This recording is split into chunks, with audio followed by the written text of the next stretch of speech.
I think in the way that white America celebrates the King contribution, I mean, it is this heroic, rather lone battle by an inspiring, charismatic leader who inspires an oppressed group to protest non-violently and to secure their rights. And it's an inspiring, challenging story.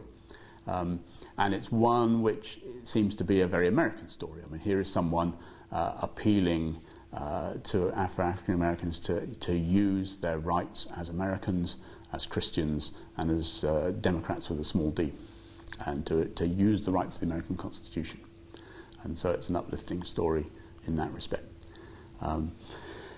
There is inevitably a lot of criticism of this model of Martin Luther King.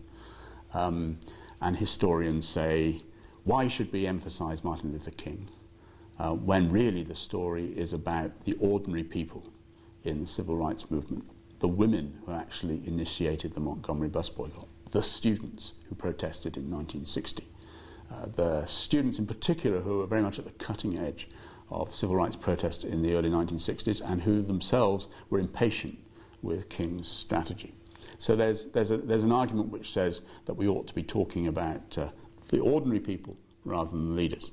There's another argument which says that the King's strategy of relying on the goodwill of Southern and North, but above all Northern whites and the Liberals in the Democratic Party, and relying on legislation through the Civil Rights Acts of 1964 and 1965, that strategy was misplaced in terms of the faith put in these Northern white liberals, and it was misplaced in the sense that civil rights don't solve the problems of economic rights and poverty in the black community, of which we have still plenty of evidence. And there's also a particular argument that King and his organisation, a very top-down organisation, and that it pursued hit-and-run tactics, that it went into communities where other organisations had done all the work, and that the civil rights movement, the King part of the civil rights movement, exploited the work of these people to get publicity, raise money, and then they abandon these communities. They negotiate premature settlements to end some of these demonstrations at Albany, at Birmingham, at Chicago, and then they abandon these communities to their fate and move on to another one.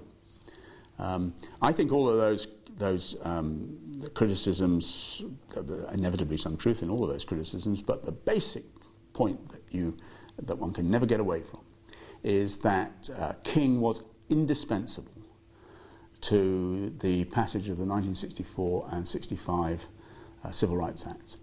And those are the two acts which desegregate physically the South. They remove the physical signs of segregation from the South and empower African American voters.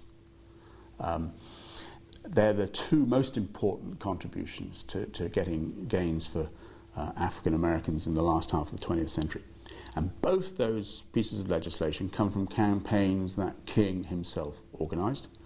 And one only has to contrast the role of the Freedom Summer Volunteers in 1964 in Mississippi, attempting to get African Americans registered to vote in Mississippi. And after a summer of considerable personal courage and sacrifice, they registered somewhere in the region between 900 and 1,000 African American voters. At the end of that summer of Freedom Summer, less than 6% of the voting age population of African Americans in Mississippi was registered to vote. Within 3 years of the passage of the Voting Rights Act, which was sparked by King's demonstrations in Selma, by 3 years of the passage of that act, over 60% of Mississippi voting age African Americans were registered to vote. So I think that shows what legislation can do. But above all, King was the person who enabled African Americans to win the culture wars between 1955 and 1965.